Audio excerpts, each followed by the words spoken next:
یہ کہنا چاہتا ہوں کہ میرے مسلمان بھائیوں، یہ ہیپی نیو ایئر، یہ نئے سال کی خوشی منانا، نئے سال کی خوشی میں پروگرام منعقد کرنا، یہ مسلمانوں کا شعار نہیں، یہ مسلمانوں کی پہچان نہیں۔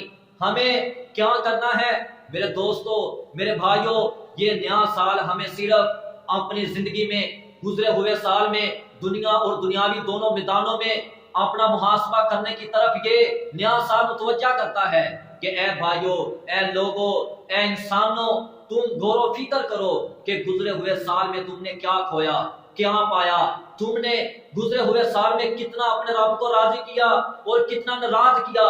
میرے پیارے بھائیوں، نیا سال ہمیں سبق دیتا ہے کہ انسان تیری زندگی کا ایک سال اور کم کھو گیا، تو موت کے قریب ہو گیا، تو قبر کے قریب ہو گیا، تو حساب و کتاب کے دن کے قریب ہو گیا۔ اے انسان، قبل اس کے کہ تیرا حساب لیا جائے اس سے پہلے تو تیاری کر لے۔ ابھی یہ پورا 2022 گزر گیا ہے۔ اے انسان، تو اسی طرح اپنی زندگی غفلت میں جا رہا ہے، تو اسی طرح اپنے رب کی نافرمانیوں کو کر کے اپنے رب سے دور ہوتے ہوئے تو اسی طرح اپنی زندگی کو برباد کرتا جا رہا ہے۔ اے انسانوں، اے مسلمانوں، تم اپنا محاسبہ کرو۔ اللہ کے نبی صلی اللہ علیہ وسلم نے کیا فرمایا تھا؟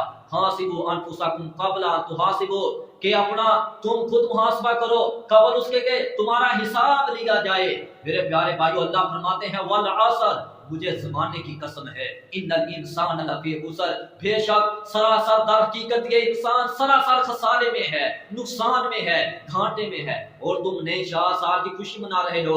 اللہ فرماتے ہیں اقترب للناس حسابهم وهم في غفلة معرضون، ان انسانوں کا، لوگوں کے حساب و کتاب کا وقت قریب آ پہنچا اور یہ لوگ غفلت میں جا رہے ہیں۔ میرے پیارے بھائیو، ہمیں کیا کرنا ہے کہ جو ہم سے غلطیاں ہوئی، جو ہم نے اپنے رب کریم کی نافرمانیاں کی، جو ہمارے ایمان میں، ہماری زندگی میں دراڑیں آئیں، اب ہم انشاءاللہ 2023 میں اپنے ایمان کو مضبوط کریں گے، ان دراڑوں کو ختم کریں گے کہ جو ہماری زندگی میں دراڑیں، جو کمیاں، جو کمزوریاں، جو غلطیاں، جو نافرمانیاں ہم نے کی ہیں، انشاءاللہ اب اگلے سال ہم توبہ کریں گے اور ان تمام چیزوں کو ریموو کریں گے، ختم کریں گے۔ میرے پیارے بھائیو، ہر دن کا نیا سورج ہمیں سبق دے کر چلا جاتا ہے۔ اے انسان جا، اللہ ذوالجلال نے تجھے ایک اور دن کی مہلت دے دی۔ میرے پیارے بھائیو، خوشی کس چیز کی؟ پورا سال ہم نے اپنے رب کی نافرمانی کرتے ہوئے، اپنے رب کو ناراض کرتے ہوئے 2022 گزار دیا، اور اب خوشی کس چیز کی؟ میرے پیارے بھائیو، افسوس ہے۔